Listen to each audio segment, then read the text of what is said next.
Bonjour à tous, je suis très, très heureuse et très fière de vous retrouver dans ce cadre de l'ISPED, qui est un haut lieu pour moi de la pensée scientifique. Et tout à l'heure encore sur Twitter, je recommande Twitter, c'est vrai. Tout à l'heure encore sur Twitter, je me désolais que la pensée scientifique ne soit pas invitée dans la réflexion politique et dans la réflexion sociologique de manière suffisante. C'est vraiment une question très importante, mais heureusement peut-être ce n'est pas celle que je vais aborder devant vous. Celle que je vais aborder devant vous est en effet la meilleure nouvelle du siècle. Carole dit que je l'examine de manière positive, cette transition démographique. Comment ferait-on autrement? Nous avons gagné, quand j'étais sur ces bancs, enfin en tout cas sur les bancs de l'université, et maintenant nous avons gagné 20 ans d'espérance de vie. Vous savez, j'ai été un peu une 68arde, et les 68ards avaient un slogan. Soyez, ils en avaient beaucoup, tous plus beaux les uns que les autres, soyez réalistes, demandez l'impossible. Eh bien, cet impossible s'est réalisé. Aucun de nous, sur les bancs de la fac, non plus que sur les barricades, aurait imaginé ce cadeau de 20 années d'espérance de vie. C'est absolument considérable. La chaire de transition démographique fait en ce moment même, projette très rapidement un séminaire, la transition démographique et la longévité, un tournant dans l'histoire de l'humanité. Et je crois que ça n'est pas excessif. C'est un véritable tournant, un équilibrage différent des générations et que nous devons transformer en un bénéfice pour tous. Et c'est là l'enjeu. Et objectivement, c'est l'enjeu de mon bouquin, c'est pas de répondre, pour ceux qui lisent Sud-Ouest, qui heureusement ne sont pas très nombreux parmi les jeunes, de répondre au OK Boomer. OK Boomer, c'est une blague, un passage très, très fugace d'une réflexion, mais néanmoins, je ne vais pas en dire du mal parce que je suis majoritairement en face de millennials. Donc, soyons prudents. Donc, ce cadeau de 20 ans d'espérance de vie, c'est l'optique que Carole m'a confiée, est un véritable tsunami politique, puisque c'est le sujet politique que je dois envisager devant vous. C'est donc un authentique tsunami politique et qui impacte tous les sujets de la politique. Alors il y a une belle expression qui dit « tout est politique ». Et c'est vrai d'ailleurs, mais envisageons ça de manière un petit peu sévère, et nous voyons que cette longévité qui nous a fait cadeau de 20 ans supplémentaires d'espérance de vie impacte, comme la transition écologique, tous les secteurs de la politique et de la vie en société. Exactement pareil. Et je vous avais, j'essaierai de ne pas trop parler de cette période qui a été pourtant un très beau combat quand j'étais ministre des personnes âgées et de l'autonomie, ce qui est quand même pas follement sexy en tant que tel. Et au début, c'était des personnes âgées et de la dépendance. J'ai réussi à faire changer de nom. Mais c'est pas follement sexy. Ce qu'il faudrait dans ce nouveau monde qu'on nous présente et qui existe, c'est un ministère de la transition démographique, comme il y a un ministère de la transition écologique. D'ailleurs, les deux sujets, et on a tort de les opposer, les deux sujets sont étroitement liés. Alors, je vous disais que ça impacte tous les sujets de la politique, tous les grands secteurs.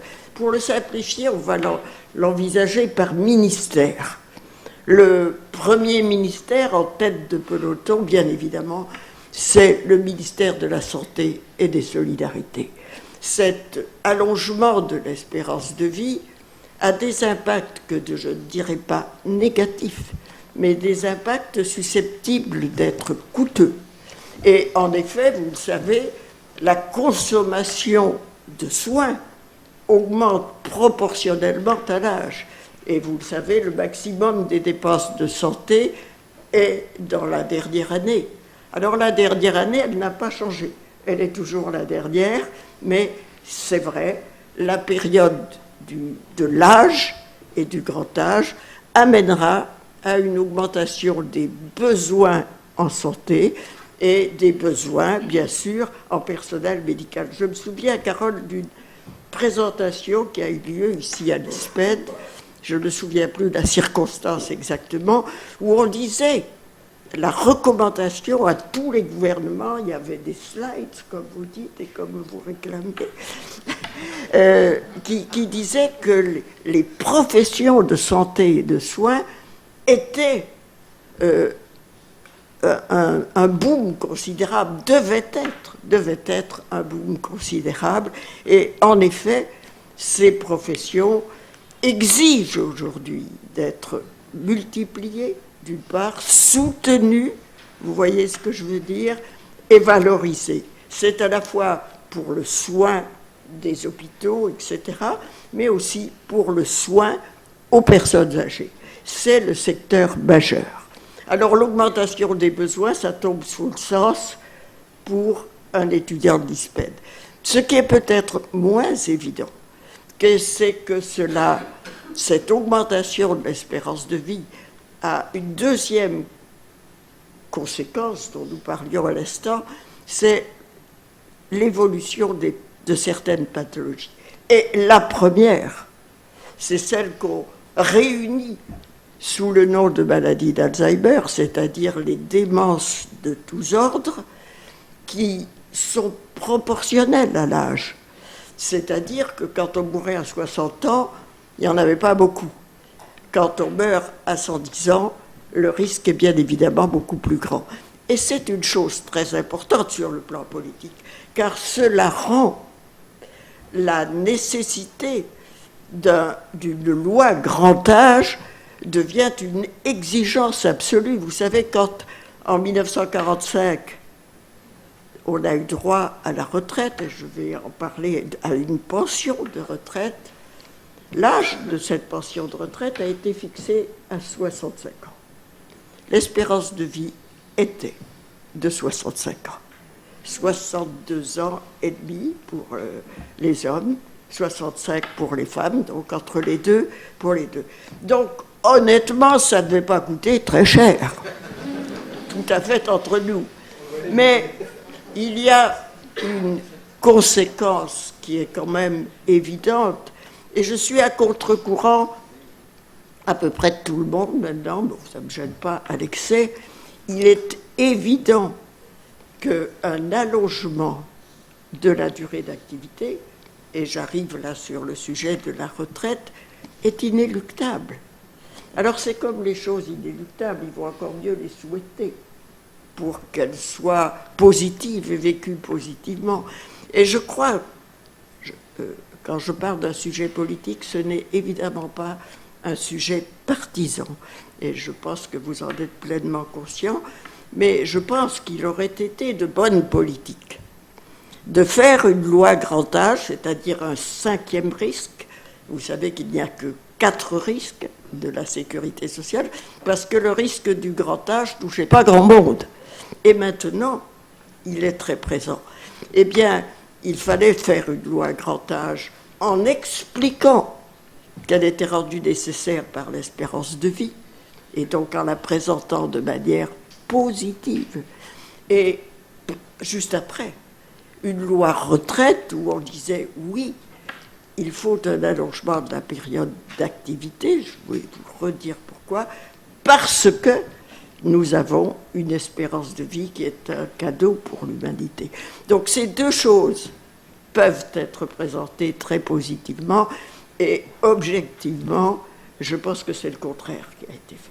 Et c'est très regrettable, parce que nous allons être le seul pays européen qui défie les lois démographiques.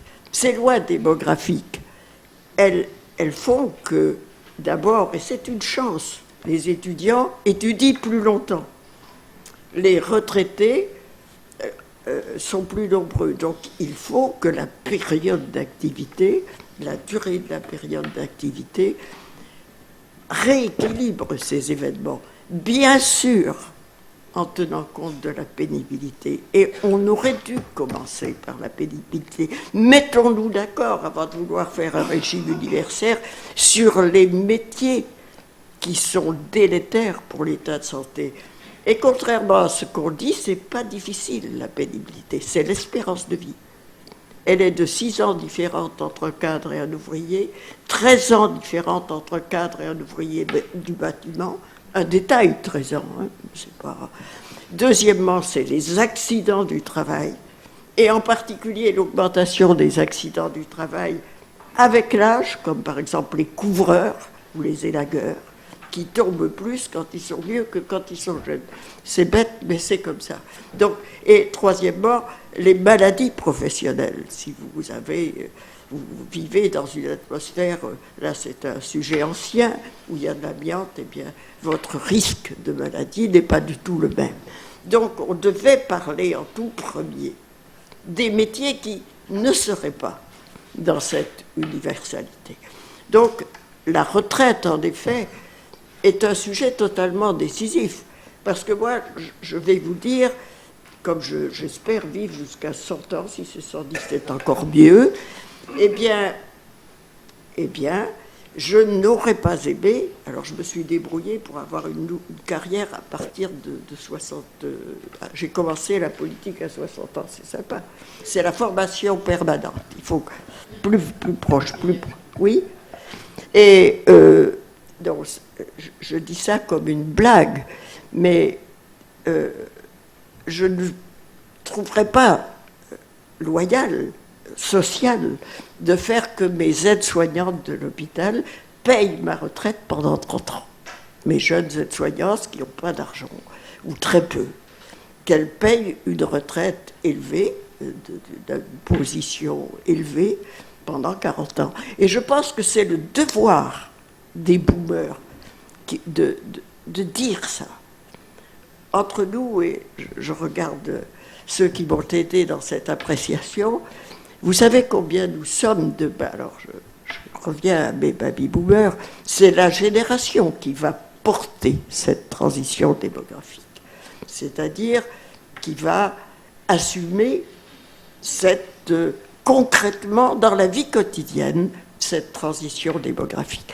Nous sommes de baby-boomers, tardifs ou précoces, moi je suis plutôt dans les précoces, je le regrette, 20 millions. Vous vous rendez compte que les jeunes générations, et c'est là que je trouve tellement stupide cette opposition entre les millennials et les boomers, parce que c'est aux boomers de prendre en charge, d'assumer, de porter positivement ce qu'implique cette longévité. Et ce qu'implique cette longévité, c'est que les aides-soignantes ne payent pas pendant 30 ans la retraite d'un médecin. Vous voyez, c'est en fait, jamais on ne le dit sous cette forme. Donc la retraite est en effet un chantier décisif. Tous les pays européens, et je parle des pays civilisés où il y a une vraie retraite, des vraies lois sociales, pas les États-Unis par exemple, eh bien, ont allongé et allongent la durée d'activité. Et on doit le voir comme une chance. Je vous disais que la longévité modifie les pathologies. Il y a 2 pathologies auxquelles on ne pense jamais, qui augmentent avec la longévité, et en particulier pendant la période de retraite, c'est la dépression et le suicide. Les suicides des âgés sont les plus nombreux. On oublie de le dire. Et la retraite que l'on présente comme un Eldorado doré est bien souvent une cause de dépression, de perte d'identité et de souffrance. Et de souffrance, je dirais presque incurable, parce que notre société est très lourdement agiste. C'est-à-dire, vous voyez, agisme, ça a un rapport avec dégagisme. Et les plus âgés, plus vite ils se mettent de côté en retraite. Le mot n'est pas innocent. Les retraités sont très nombreux à le vivre très douloureusement. Donc, voilà un chapitre important aussi. Deuxième ministère, je vais aller très vite, c'est le ministère de l'économie, qui est très fortement impacté par la longévité. Parce que, allez, on va le marier avec le ministère du Travail. Est-ce que la productivité d'un pays risque d'évoluer défavorablement en fonction de l'âge des travailleurs? La réponse est non, au contraire. Par contre, il y a des lois à prendre, il y a des dispositions à prendre. Par exemple, aujourd'hui, et ce qui va à l'encontre de ce que je vous disais tout à l'heure, quand on est en chômage à 55 ans, on ne retrouve jamais d'emploi. Dégagé, il n'y a rien à voir. Donc il y a une pression à faire sur le MEDEF. Le MEDEF, c'est une image, sur les employeurs, pour que cette prise en compte de personnes qui ont 20 ans de moins que l'image qu'on s'en fait. Et c'est ça qu'on oublie toujours. C'est-à-dire que les gens, aujourd'hui, de 70 ans, ils sont formidables, ils ont un état physique et bien souvent un état cognitif de personnes de 20 ans plus jeunes dans l'imaginaire qui est le nôtre. Et il y a une donnée scientifique qui est très intéressante quand on se moque de quelqu'un qui se croit de 10 ans plus jeune que son âge. Moi, par exemple. Et beaucoup d'entre nous. Eh bien, si on fait des scanners, si on fait des examens de neurosciences, eh bien, on s'aperçoit que c'est elle qui a raison. Et que donc, le vécu de l'âge a une très forte influence. Alors, impact de la longévité sur, par exemple, le ministère de la cohésion des territoires. Vous savez tous qui est la ministre de la cohésion des territoires. Entre nous, elle est aussi, et je suis sûre que tous la connaissent. Est-ce que quelqu'un lève le doigt? Bien, merci de cette unanimité. Elle est aussi ministre du Logement. Ces deux sujets totalement majeurs et qui ont à faire beaucoup avec la longévité. D'abord, parce que aujourd'hui, les retraités qui ont 30 ans d'espérance de vie devant eux se déplacent et vont souvent vieillir dans d'autres territoires que ceux dans lesquels ils ont vécu. Et vous savez qu'il y a des territoires plus vieux que d'autres. Par exemple, la Nouvelle, alors je dis plus vieux presque de manière provocatrice. Par exemple, la Nouvelle-Aquitaine. Mais ce n'est pas du tout parce que les vieux s'y entassent et que les jeunes s'en vont. C'est parce que les retraités des autres régions viennent y habiter. Vous voyez qu'il y a... Alors, il y a une chose qui était le cas du Limousin, qu'on appelle la gérontocroissance. Enfin, le vieillissement démographique, c'était le Limousin. La gérontocroissance, c'est-à-dire l'arrivée de vieux par attractivité de la région. Alors, vous savez, les hommes politiques, c'est une parenthèse un petit peu malhonnête. Alain Rousset, président de la Nouvelle-Aquitaine, avait très peur que l'on dise c'est la région la plus vieille de France. C'est vrai que c'est pas sexy, ça non plus. Et je lui ai dit, mais pas du tout, cher Alain, c'est la région de la longévité, celle où on vit plus vieux. Et ça, c'est tout de suite beaucoup plus positif. Et c'est pour ça, vous voyez, dans l'impact des mots, je crois que dans tout ce qui concerne l'âge, il faut avoir des mots positifs, car c'est évidemment un cadeau. Et cette cohésion des territoires est extrêmement importante, puisque vous savez qu'il y a des régions, des territoires à déserts médicaux où les personnes âgées ne seront pas à l'aise, ne seront pas bien. Et on met en évidence aujourd'hui qu'il y a deux pôles où les plus âgés ont du mal à vivre tranquillement. Premièrement, c'est les métropoles. Pourquoi ? Parce que tout y devient hors de prix. Pensez à une personne âgée qui doit se déplacer, stationner, etc., à l'immobilier, tout y devient hors de prix et étouffant. La caricature est évidemment Paris. Et deuxièmement, c'est les petits patelins, les zones de campagne. Et là où la cohésion sociale autour des personnes âgées est la plus positive, c'est les villes moyennes.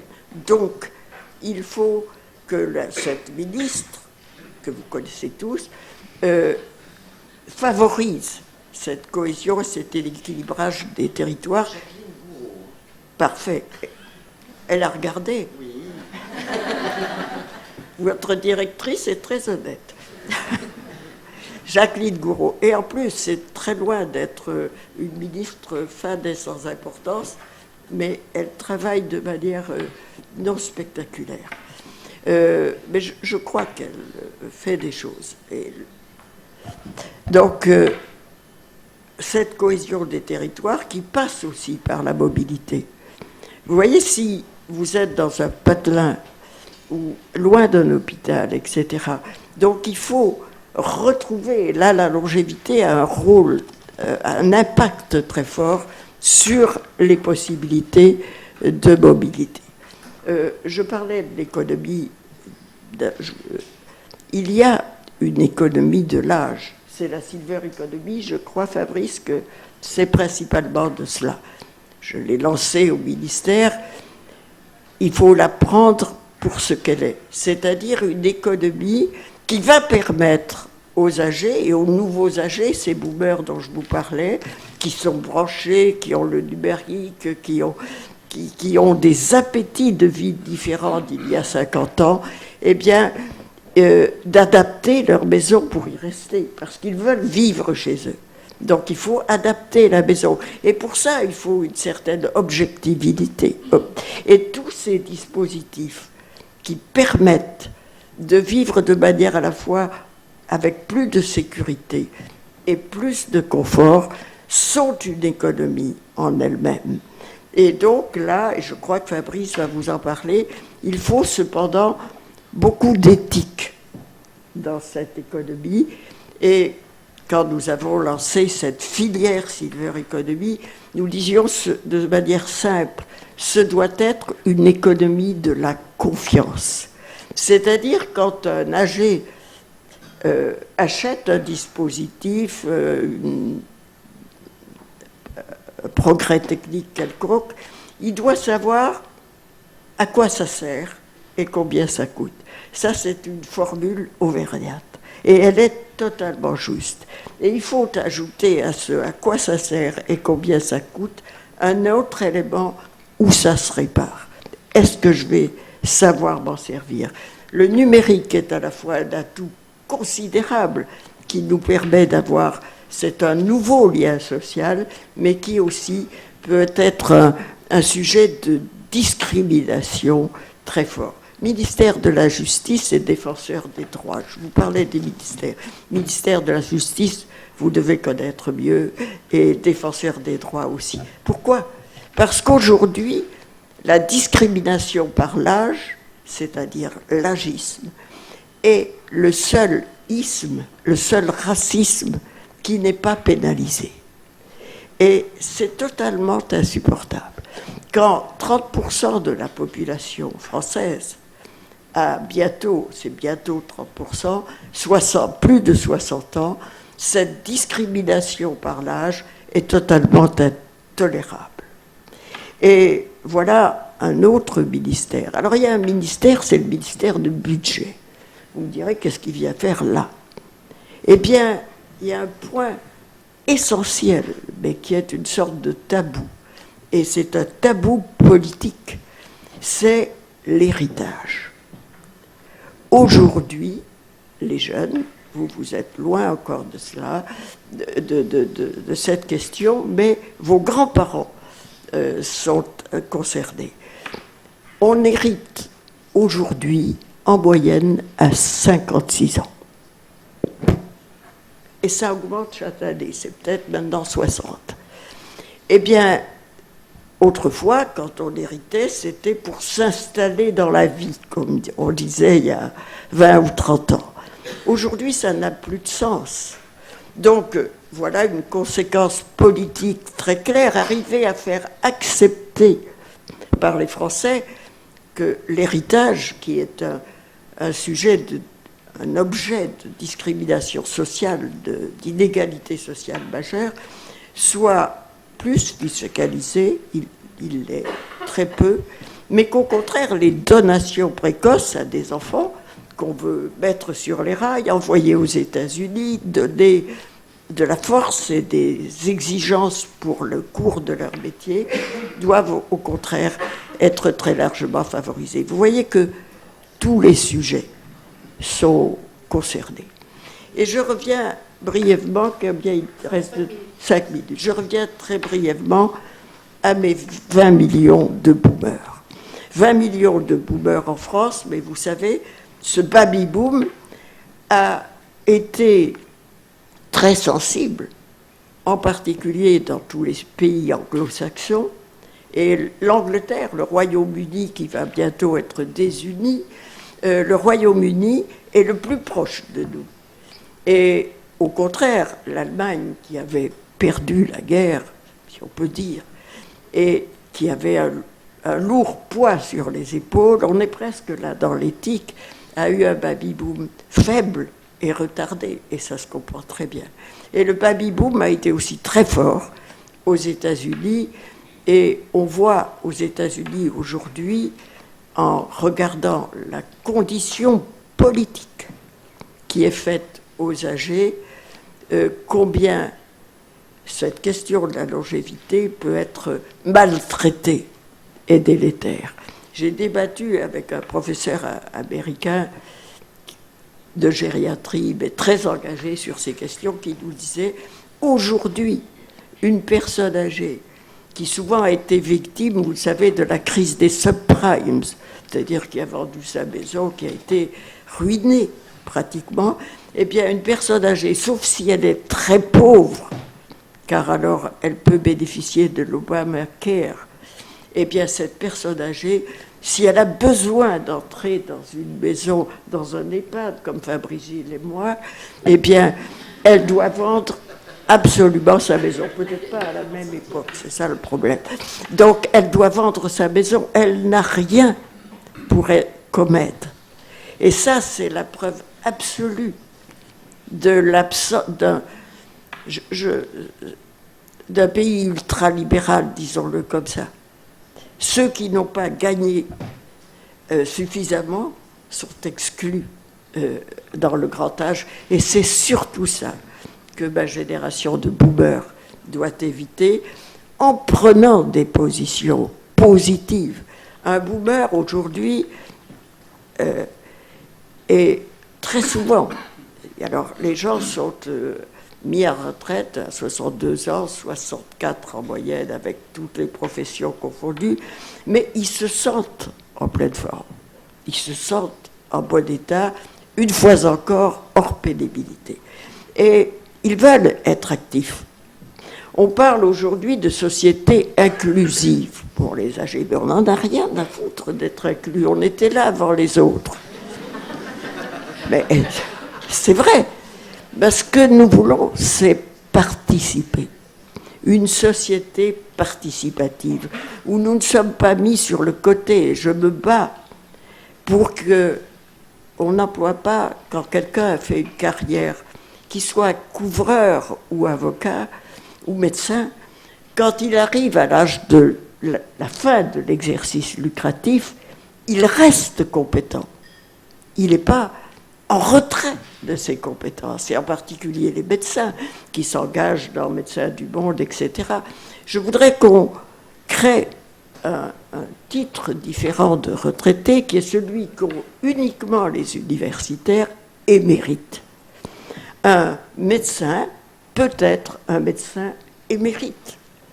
C'est-à-dire qu'il va continuer à savoir, à donner des conseils, etc. La seule chose qu'il arrête, c'est l'exercice lucratif. C'est pas la connaissance. C'est la même chose pour un couvreur. Non pas qu'il va monter sur votre toit, mais il va vous donner des conseils. Et il osera dire qu'il est couvreur ou n'importe quoi, émérite, retraité, ça plombe complètement. Et plus personne d'ailleurs, c'est très intéressant, ne le met sur sa carte de visite. Vous voyez que la politique va se nicher dans des petits coins. Autrefois, on disait enseignant, retraité, plus personne ne met ça. Retraité, c'est vraiment une mise à l'écart. Et je pense que c'est extrêmement regrettable et qu'il faut au contraire favoriser la participation des âgés. C'est aujourd'hui déjà, avec les associations, les municipalités, entre nous en politique, il n'y a que des... Dans la politique active, je ne parle pas des ministres. Il y a surtout des personnes âgées. Quand on fait une campagne électorale, c'est les vieux qui viennent sur le terrain. Enfin, les vieux de mon âge. Entendons-nous bien. Non, je dis ça très fort. Nous sommes une génération très, très politisée, en fait. C'est la génération où, en particulier les femmes, se sont éveillées à la vie politique. Et je pense que c'est vraiment tout le fond de mon bouquin. Nous devons être des... Notre deuxième révolution, c'est pas mai 68. La première, c'est mai 68, qui a changé beaucoup de choses dans le vécu de la société, et en particulier pour les femmes. Mais changer la société en faisant de la révolution de l'âge un combat extrêmement positif. Et très clairement, c'est pas gagné. Parce que tout est lourdeur. Et l'image de l'âge doit être complètement modifiée. L'image et le langage. Je vous dis, j'utilise longévité et non pas vieillissement. Je finis. Le vieillissement et la vieillesse n'ont pas changé. Seulement, elles sont retardées de 20 ans. C'est exactement cela. On est aujourd'hui à 80 ans comme on était à 60 ans dans la première moitié du siècle. Et donc, il faut changer le langage. D'ailleurs, vous n'entendez presque plus le mot vieillard. Et heureusement. Vieillard, ça fait hospice de vieillard. C'est que des mots négatifs qu'on a appliqués pendant des décennies et des décennies à l'âge. L'âge a changé, l'image de l'âge doit changer. Et ça, c'est à nous de le faire. C'est à nous de le faire, de montrer qu'on est ouvert et pas dans le repli des gens qui vont au restaurant le dimanche une fois de temps en temps, qui sont devant la télé, etc. C'est plus du tout ça, l'âge. C'est la participation sociale, être dans la vie politique, être dans la vie associative, être dans l'aide et travailler pour beaucoup. Leur souhait est d'avoir encore de l'activité et ce ne peut être que positif.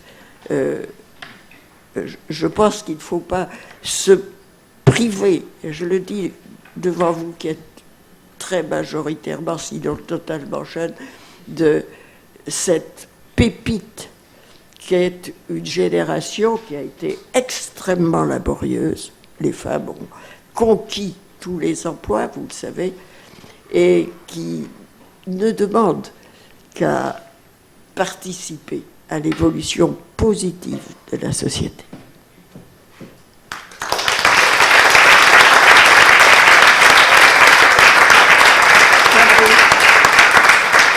Merci beaucoup Carole pour ton invitation. C'est un grand honneur pour moi d'être à l'ISPAD aujourd'hui. C'est la première fois que j'y viens. Pourtant, Dieu sait que j'ai lu vos travaux. Je vois Hélène Amieva, Jérôme Widver, c'est des gens que je lis beaucoup, que je connais, vous connaissez cette formule, cette vieille formule, philosopher, c'est apprendre à mourir. Donc c'est en gros, c'est le memento mori des Grecs, c'est souviens-toi que tu vas mourir, souviens-toi de ta finitude, souviens-toi de ta vulnérabilité. Je ne suis pas très familier et très adepte de cette manière de faire de la philosophie, d'une philosophie comme apprentissage de la mort. Je suis plutôt un adepte des philosophies qui sont des méditations de la vie et des célébrations de la vie.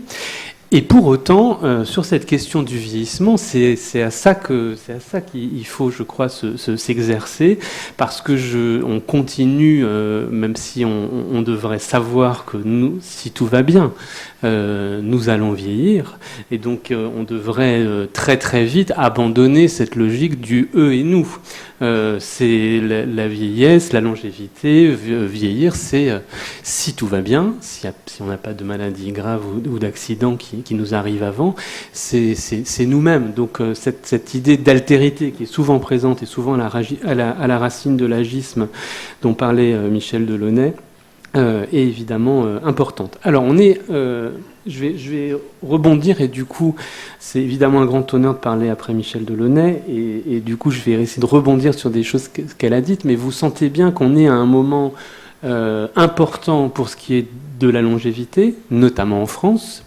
On l'est politiquement en France, et puis on l'est anthropologiquement. On l'est politiquement parce que vous savez par définition qu'en ce moment on discute d'un sujet qui a à voir avec la longévité, le sujet des retraites. Vous savez aussi qu'on attend une loi très importante sur la prise en charge financière de la perte de ce qu'on appelle la dépendance en politique ou de la perte d'autonomie fonctionnelle. Donc c'est des sujets importants, parce que cette question, que ce soit un cinquième risque ou une autre modalité de financement, tous les discours qu'on peut entendre sur une meilleure prise en compte, une meilleure intégration des personnes qui avancent en âge, tout ça, ça risque de rester des mots si on n'a pas un financement et des modalités de financement à la fois efficaces et justes. Donc on est quand même l'année 2020. S'il y a dans cette année 2020 à la fois une loi sur les retraites et une loi sur la dépendance, ce qu'on souhaite, ça risque de modifier durablement les choses, et on en parlera pendant longtemps après. Alors ce qui m'importe aussi dans ce qu'a dit Madame Delaunay, c'est vous avez vu le côté 360 degrés du sujet. C'est-à-dire qu'on a fini de parler du vieillissement comme un problème exclusivement de gestion ou comme un problème exclusivement médical. On vous a parlé d'économie, de travail, de logement, d'urbanisme, de mobilité, etc. Donc on commence à apprendre enfin à le prendre de manière large. Alors c'est un peu ce que j'ai envie de faire avec vous aujourd'hui.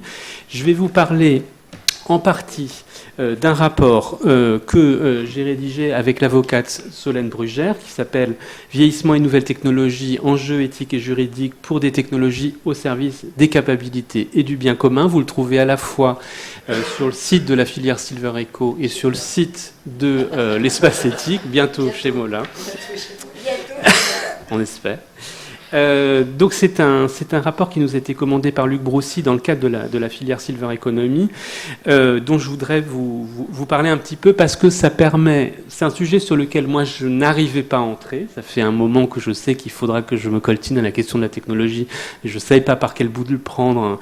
Voilà, j'ai suivi des travaux à l'hôpital Broca, notamment d'Anne-Sophie Rigaud sur les robots, etc. depuis très très longtemps, mais j'arrivais pas à me saisir du sujet. Donc c'est cette commande de Luc Broussy est un peu venu alimenter ce sujet. Alors, on a, Michel Delaunay l'a rappelé, vous le savez tous, une transition démographique, une espérance de vie qui s'accroît et un nombre et une proportion de personnes âgées qui augmentent. 2, on a parallèlement une révolution technologique dont chacun pressent qu'elle n'a pas encore totalement produit tous ses effets. Les systèmes d'information, les véhicules autonomes, les habitats connectés, l'Internet des objets, l'intelligence artificielle, les smart cities, la robotique sociale, les jumeaux numériques, la réalité virtuelle. Autrement dit, on est en train d'entrer dans un monde entièrement nouveau, avec un bouleversement qui est comparable à ce qu'on a connu au moment de l'invention de l'agriculture ou de l'écriture au moment de l'Antiquité, l'invention de l'imprimerie et de la mathématisation du monde au moment de la Renaissance, ou le moment de l'utilisation du charbon, du pétrole, de l'électricité pour construire des machines à vapeur, des automobiles. Autrement dit, on est à un moment petit peu décisif où la révolution technique va avoir un impact sur tout un tas d'éléments de la dimension humaine. Et quand, en lisant ça, Gilles Berru, qui faisait partie avec Guylaine Alajoanine des deux figure tutélaire que Luc Broussy nous avait mis à Solène et à moi pour accompagner notre réflexion, Gilles Berru nous a dit n'oubliez pas qu'il y a, en plus de cette transition démographique de la longévité, de cette transition technologique du numérique, pour le dire vite, il y a aussi cette transition écologique et climatique et qu'il faut essayer de penser les trois transitions en même temps. Pour l'instant, cette rencontre entre le vieillissement de la population et la technologie, ça suscite surtout beaucoup d'angoisse. Est-ce que ça ne va pas mettre à mal nos économies, nos sociétés, notre système de protection sociale? Pensez à ce qu'on appelle l'ubérisation de la société, la précarisation d'un certain nombre de métiers. Il y a les travaux de Bernard Stiegler le montrent très bien. Quel va être l'impact de ces technologies sur nos droits sociaux, sur nos libertés civiles? Pensez en termes de contrôle, en termes de vie privée. L'hypothèse qu'on a voulu faire avec Solène Brugère, c'est que ce scénario où la technologie va surtout avoir un impact délétère est possible. On en pressent certains éléments de réalisation quand la reconnaissance faciale est utilisée par un État ou quand il y a de la captation de données, et notamment des données de santé pour des intérêts privés. Nous, on a fait le parti que ce scénario dramatique, négatif, n'était pas sûr et qu'il y avait un autre scénario possible où la technologie était utilisée pour un progrès au sens large, où la domotique, par exemple, pourrait permettre aux aînés de rester plus longtemps chez eux, où elle pourrait aussi réduire la pénibilité de certains métiers de l'aide et du soin, où les technologies de l'information et de la communication pourraient permettre aux aidants familiaux de mieux veiller à distance et coordonner les interventions des professionnels pour leurs proches, où des solidarités bénévoles, intergénérationnelles pourraient s'organiser plus facilement grâce au numérique. Donc, on est parti du principe que le futur n'était pas écrit, qu'on était à la croisée des chemins et qu'il y avait, en gros, pour schématiser vraiment, deux voies de ce point de vue-là. Comment on a travaillé? On nous a généreusement alloué 4 mois. On nous a prévenu en juillet qu'on était invité à rendre un rapport en novembre.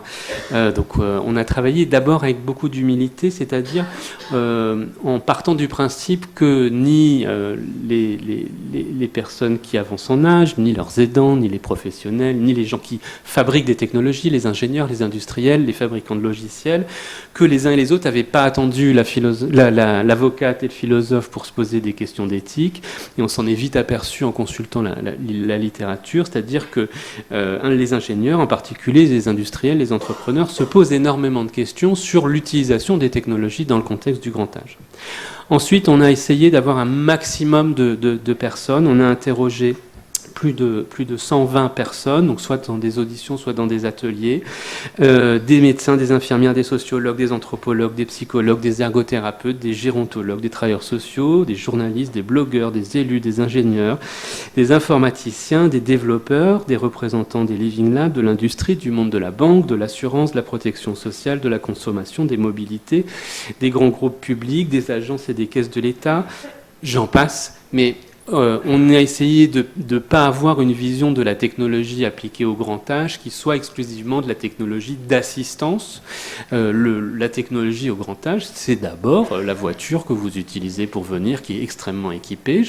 Un acheteur de voiture neuve sur 2 a plus de 60 ans en France.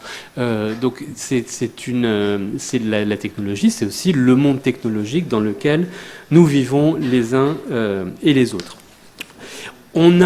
On est parti du principe, vous doutez bien que dans la filière Silver Economy, que il soit confié à un avocat, décidément, à une avocate et à un philosophe de réfléchir aux enjeux éthiques, ça a un petit peu semé la panique.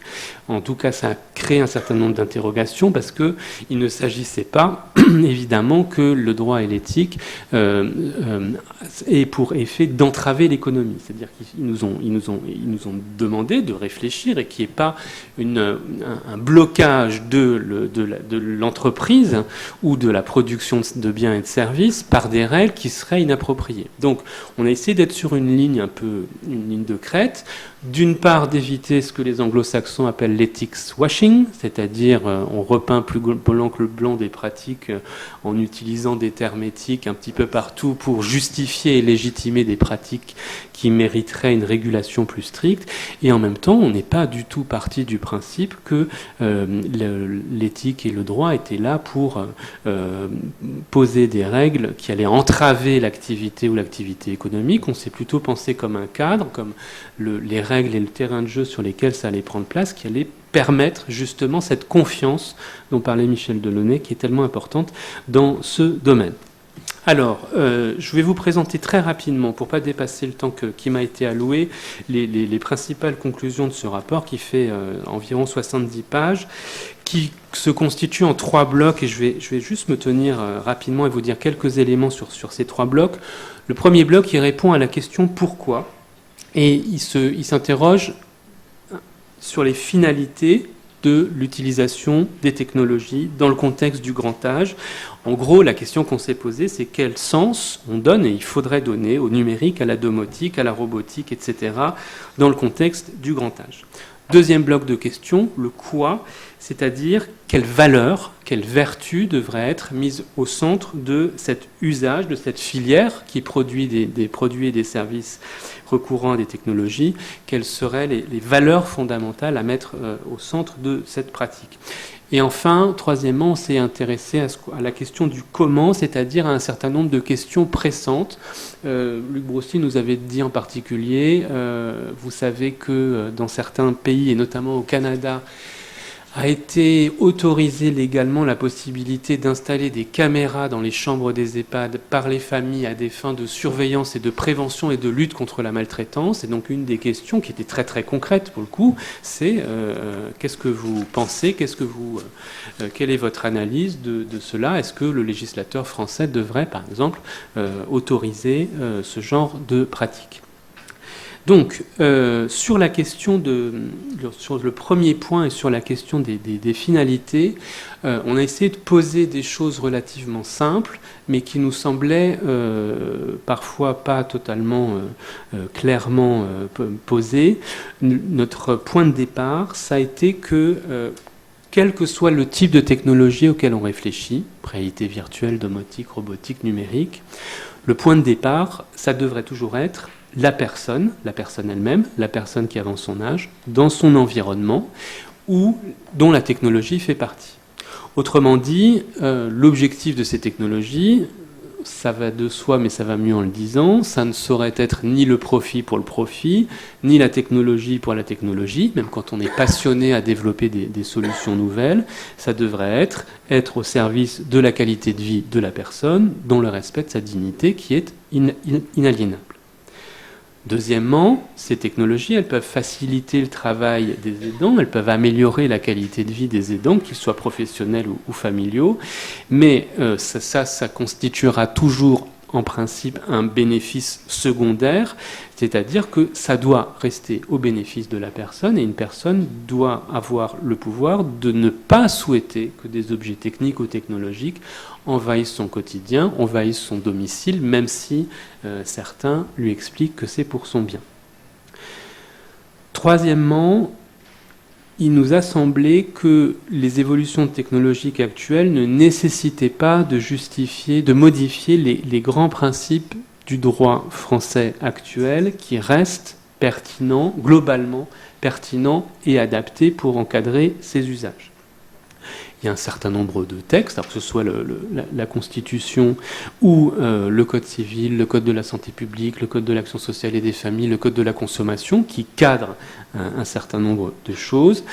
Et il nous semblait surtout fondamental de rappeler que la règle principale, technologie, vieillissement, ça devrait être le consentement de la personne, un consentement libre, pas de pression indue, éclairé, informé, un consentement renouvelé, un consentement qui n'est pas transférable, c'est-à-dire vous ne pouvez pas consentir pour autrui, et puis favoriser, se ressouvenir de ces règles qui gouverne en France le recours à toute restriction de liberté.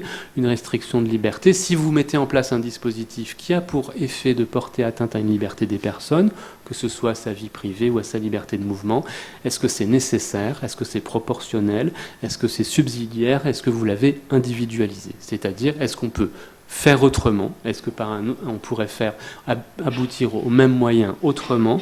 Est-ce que la restriction de liberté qu'on impose, elle est proportionnelle au risque encouru? Est-ce qu'on a utilisé tous les moyens autres qui auraient pu être mis en œuvre? Le meilleur exemple pour réfléchir à ça, c'est les bracelets de géolocalisation, dont on reparlera tout à l'heure.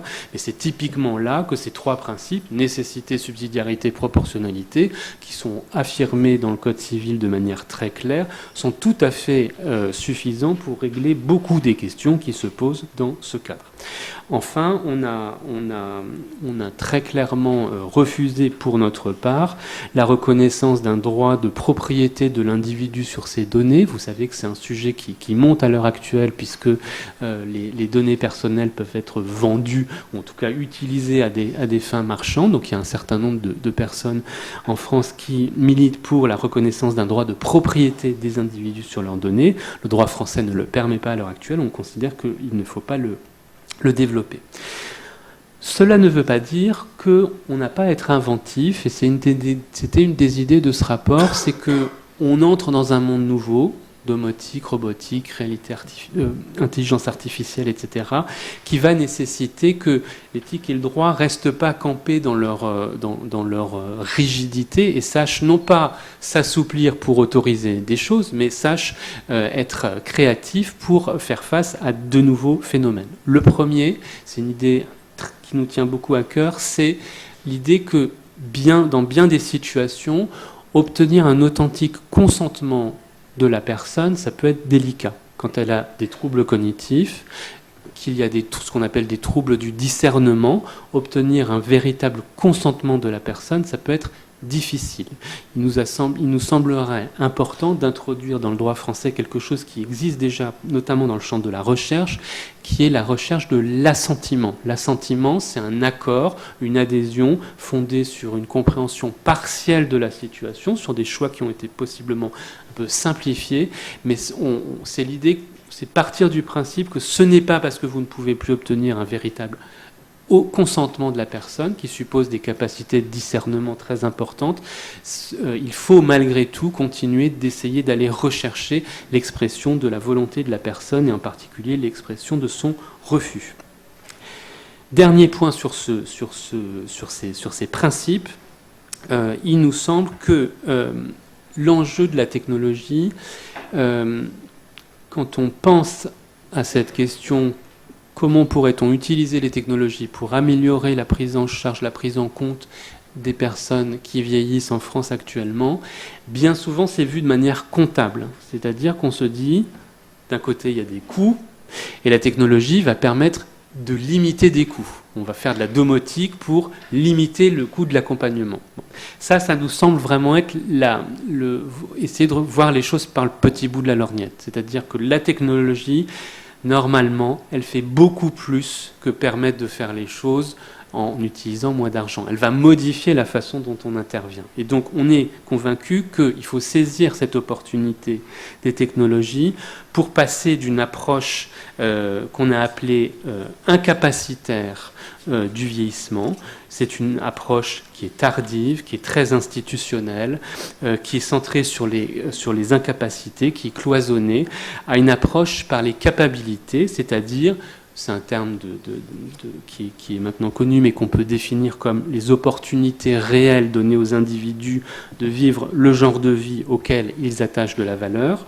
Donc, passer d'une approche du vieillissement par les incapacités à une approche du vieillissement par les capacités qui est préventive, coordonnée, qui anticipe, dont on espère effectivement qu'elle sera potentiellement moins coûteuse, mais qui a une compréhension globale du phénomène du vieillissement et qui ne s'attache pas seulement aux besoins élémentaires, aux besoins les plus élémentaires de la vie quotidienne, mais aussi, Michel Delaunay en parlait, aux besoins de participation sociale, aux besoins de ce que certains auteurs appellent la santé sociale, à voir ce phénomène de manière beaucoup plus globale. Sur le deuxième point du rapport qui concerne le quoi, je vais aller plus vite simplement en vous donnant les 5 valeurs sur lesquelles il nous a semblé, Solène Brugère et moi, qu'il fallait insister et sur laquelle on pouvait fonder la constitution, l'invention, le développement, l'industrialisation de solutions technologiques pour le grand âge.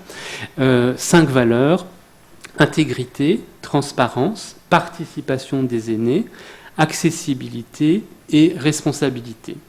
Intégrité, c'est évidemment tout ce qui concerne les démarches commerciales. Vous avez entendu récemment encore dans la presse des pratiques commerciales parfois très agressives, notamment vis-à-vis des aînés. Une tolérance zéro sur l'abus de faiblesse, mais aussi une intégrité scientifique sur ce que peut apporter une technologie, pour qui, à quelles conditions. Et c'est la raison pour laquelle c'est lié avec l'idée de la transparence. On milite pour qu'il y ait au plan national un centre de preuve pour les technologies du grand âge et de l'autonomie. Un centre de preuve pour les technologies du grand âge et de l'autonomie, c'est quelque chose qui nous sortirait de cette situation très inconfortable de ne pas savoir à l'heure actuelle quelle technologie fonctionne, pour quelle personne, à quelles conditions, pour quel usage. C'est extrêmement problématique. Il y a quelques petites études. L'UFC Que Choisir et l'Institut national de la consommation ont fait des trucs très bien sur les dispositifs de géolocalisation. Ils les ont comparés. Mais il faut aller beaucoup plus loin. Si vous voulez, on prend une métaphore, mais c'est très éthique. Quand un médecin prescrit un médicament, il a une molécule, il sait en quoi elle consiste, il a des indications, il sait à qui il va pouvoir le prescrire et à qui il ne va pas pouvoir le prescrire, il a un dosage, etc. Et on ne se pose pas la question de savoir si l'aspirine ou une immunothérapie, ça marche. On se pose toujours la question de savoir si une molécule marche dans quelle indication, pour résoudre quel problème, avec quelle personne. C'est à ça, normalement, qu'un centre de preuve pour les technologies, devrait savoir répondre. Et pour l'instant, on en est vraiment loin. Donc il y aurait des garanties d'objectivité, de transparence, de rigueur à avoir. Il y aurait probablement des collaborations internationales à mener pour garantir cette impartialité. Mais ça nous semble absolument fondamental pour qu'il y ait cette confiance, justement. Le deuxième point, pour aller très vite, ici, sur, outre la participation active, mais comme Michel Delaunay en a parlé, j'y reviens pas, mais là, en l'occurrence, à l'heure actuelle, dans le développement des technologies, la participation, c'est encore bien souvent des panels de seniors à qui on présente des produits déjà quasiment faits, des petits panels de seniors. C'est pas du tout ça. Participer à la construction d'une technologie, ça va très, très, très, très, très en amont, dans la définition des besoins, dans l'imagination des réponses, dans l'écriture du cahier des charges. Enfin, c'est participer à la création de quelque chose qu'on va utiliser. C'est beaucoup plus que dire oui ou non une fois que le produit est quasiment terminé. Bon. L'autre point, c'est accessibilité et démocratisation de l'accès. Accessibilité, je suis convaincu qu'il y a un champ de recherche vraiment très important là, qui part du principe de se dire le vrai souci à l'heure actuelle, ce n'est pas d'introduire des technologies nouvelles dans la vie des personnes âgées. Le problème est de leur permettre de continuer à utiliser beaucoup plus longtemps les technologies qui sont déjà chez elles, leur four à micro-ondes, leur four, leur téléphone, leur ordinateur, leur Freebox, enfin leur box, plus longtemps quand il y a des difficultés sensorielles, cognitives, qui apparaissent quand on voit moins bien, quand on entend moins bien, quand on a moins de préhension tactile.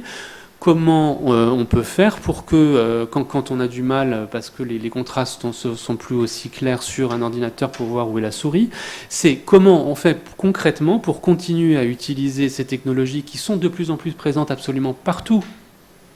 Je ne sais pas si je suis sûr que dans la salle, il y a des spécialistes de ça, mais la prévalence de la DMLA est extrêmement importante chez les plus de 85 ans. Vous êtes censé dans votre vie courante, tapez plusieurs codes sur votre téléphone, absolument partout. Vous faites comment concrètement pour rester intégré dans un monde où vous avez besoin de voir, de toucher des choses. Bon.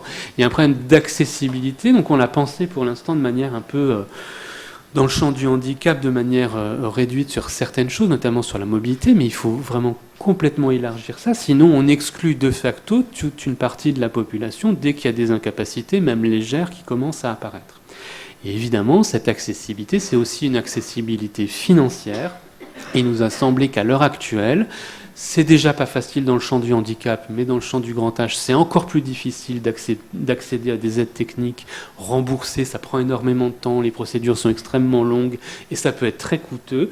C'était une des suggestions de Madame Delaunay dans l'entretien qu'on avait eu avec elle pour ce travail, c'est de créer un service public des aides techniques du grand âge qui pourrait prendre à sa charge un certain nombre, avoir un parc et entretenir un parc d'aides techniques, au moins les aides techniques de base, auxquelles tout le monde devrait pouvoir avoir accès, quels que soient ses moyens financiers, où vous voyez, bon là j'ai pris 2 exemples, que très souvent quand on vous parle d'éthique, vous imaginez une montée en généralité, en théorie très importante. On a au contraire essayé, nous, de lui donner un contenu. Et sur ces 2 exemples-là de la rupture avec le monde contemporain technique que peut occasionner en vieillissant des incapacités sensorielles très légères et les questions de coût, ce sont bien évidemment des questions très concrètes. Combien de temps il me reste ? 5 minutes. Alors, je vais choisir 2 choses dans la dernière partie. La première, c'est les caméras anti-maltraitance dont j'ai parlé au début. Ça a été autorisé d'abord au Texas au début des années 2000 et à la surprise de tout le monde. Donc en gros, il est autorisé pour que les familles installent en informant la direction de l'établissement, installe une caméra dans la chambre de leurs proches, une caméra qui est reliée à Internet, ils peuvent visionner les images ou pas. Au bout de 3 jours, elles sont détruites. Ça coûte pas très cher, ça coûte quelques euros, quelques centaines d'euros peut-être à l'entretien, etc. dans l'année. On s'attendait à ce que beaucoup d'États américains aillent dans le même sens. En fait, il y en a eu très peu. Il y en a eu relativement peu, 4 ou 5. Mais à la surprise un peu générale, le Canada, en 2018, dans une loi anti-maltraitance, a introduit une disposition où ils ont autorisé cette pratique dans les équivalents canadiens des EHPAD. Au Québec. Et ce qui est surprenant, c'est que partout ailleurs, c'est une pratique qui est en déclin. Bon. Est-ce qu'il faut autoriser ça en France ? Nous, on a d'abord essayé de voir si c'était fréquent. C'est pas fréquent, mais c'est pas rare. On commence à voir des familles, chaque fois qu'il y a un fait divers dans la presse, de cas de maltraitance en EHPAD, ou quand des proches voient un résident avec, par exemple, des bleus ou des choses qui ne sont pas explicables, ou des propos qui laissent penser à une maltraitance et qu'il n'y a pas de réponse adéquate de l'institution, ça peut être un souci. Nous, il nous a semblé que le coût pas en termes financiers de la chose, mais que le coût éthique et juridique de la chose ne justifiait pas de mettre ce genre de choses en place. D'abord, vous allez ruiner totalement la confiance qui est absolument nécessaire dans un établissement d'hébergement entre les familles, les résidents et les professionnels. Et en plus, vous n'avez aucune certitude de l'endroit où vont aller les images des personnes que vous filmez. Je ne parle même pas de droit du travail. C'est des dispositifs très facilement piratables. Et si vous allez sur Internet, vous n'avez pas besoin de chercher très longtemps pour voir des images qui ont été piratées de résidents en institution dans le monde entier, au moment de soins d'hygiène, etc. Donc on a dit qu'on n'était pas du tout favorable à ça, mais qu'il fallait quand même apporter une réponse à l'inquiétude des familles, qui est légitime, et que les procédures d'alerte et d'alerte de signalement, en tout cas quand il y a une interrogation d'une famille sur une situation de crise, ça doit être pris sans doute beaucoup plus au sérieux qu'à l'heure actuelle, parce que sinon on va y aller aux caméras. Bon. Donc il faut apporter des réponses sans doute beaucoup plus satisfaisantes à ces besoins. Le dernier point que je voulais aborder ici, c'est qu'une de nos recommandations, et Luc Brossy nous disait si vous en aviez une à porter à Agnès Buzyn, parce que le projet est quand même d'aller essayer de porter quelques-unes de nos préconisations dans la loi Grand Âge, il nous semble qu'il y a en France une lacune juridique majeure qui consiste dans le fait que le législateur français fait comme s'il y avait d'un côté des gens capables de prendre des décisions, qui ont tous leurs droits civiques, et puis des gens incapables, en particulier des gens sous tutelle au bien et à la personne. Et alors qu'il y a au milieu de ça une zone grise de personnes qui ont des facultés de discernement incertaines ou altérées, qui ne font pas l'objet d'une mesure de protection juridique, dont il n'est pas souhaitable qu'elles fassent tout l'objet d'une protection juridique, mais pour lesquelles le législateur français fait comme si elles n'existaient pas. En gros, on reste dans la fiction, il y a des personnes capables et des personnes incapables. Dans les pays du Commonwealth, il y a un texte légal qui s'appelle Mental Capacity Act, qui en gros, c'est très simple, c'est 2 pages, ça va assez simple, qui dit 1. Voilà comment vous pourriez apprécier les capacités de discernement d'une personne quand vous vous demandez si elle est apte ou non à donner un authentique consentement. Des critères très simples à regarder. Et voilà comment vous devriez prendre les décisions quand vous avez à prendre une décision pour quelqu'un qui ne peut plus décider pour lui-même. Je trouve que l'invention, par exemple, de la personne de confiance en France, vous connaissez ce dispositif, vous pouvez donner des autorisations, pas prendre des décisions, mais jouer un rôle et être le porte-parole de la personne. On a créé ce dispositif et très souvent en France, on se retrouve à devoir prendre des décisions pour autrui sans avoir aucun principe directeur sur la façon dont ces décisions devraient être prises. Dans le mandat de protection future, c'est un peu particulier parce que la personne peut laisser des instructions, mais très souvent, c'est pas clair. Donc je crois qu'on a absolument besoin d'un texte. Ça vaut pour les technologies, bien sûr, parce qu'il faut autoriser des choses. Est-ce qu'on autorise un bracelet ou pas quand la personne ne peut plus elle-même y consentir? On a une population qui est dans l'incapacité de prendre des décisions pour elle-même seule qui va être importante. Comment on appréhende ces situations et en particulier comment on évalue rigoureusement la capacité à consentir et comment on prend les décisions quand cette capacité est plus présente, ça me semble vraiment un enjeu important.